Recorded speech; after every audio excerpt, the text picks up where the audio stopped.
బలహీన వర్గాలకు అండగా ఉండాలి, పేద ప్రజలకు అండగా ఉండాలని ఒక లక్ష్యంతో రాజకీయాల్లో ఉన్న నాటువంటి వ్యక్తిని కొంతమంది వ్యక్తులు మంత్రి పదవి రాలేదని అందుకనే మాట్లాడుతున్నారని చెప్పేసి అంటున్నారు. వాళ్ళందరికీ నాది ఒక్కటే సమాధానం, మంత్రి పదవి ఇప్పుడు కాదు. నేను టీఆర్ఎస్లోకి పోతానంటే కేసీఆర్ ఎప్పుడో మంత్రి పదవి ఇచ్చేవాడు. పదవుల కోసం పాకులాడే వ్యక్తినైతే నా ఎమ్మెల్యే పదవికే రాజీనామా చేసి ఆనాడు కేసీఆర్ ప్రభుత్వాన్ని మునుగోడు ప్రజల కాళ్ల దగ్గర తీసుకొచ్చిన పదవికి రాజీనామా చేసి అటువంటి వ్యక్తిని నేను. మళ్ళీ నాకు పదవి కావాలంటే బీజేపీ నుంచి ఎంపీగా గెలిచిండేవాడిని, ఎమ్మెల్యేగా గెలిచిండేవాడిని. కానీ ప్రజలు కోరుకుంటున్నారు కాంగ్రెస్ పార్టీ ద్వారానైతే మనం టీఆర్ఎస్ను ఓడించవచ్చు అంటే ఒక అడుగు వెనకకేసి ప్రజల కోసం అని చెప్పి కన్నతల్లి లాంటి కాంగ్రెస్ పార్టీ నాయకులు అధిష్టానం హామీ మేరకు నేను మళ్ళీ కాంగ్రెస్ పార్టీలోకి వచ్చి పోరాటం చేస్తున్నా.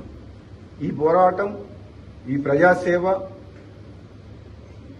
పారదర్శకంగా, నిర్భయంగా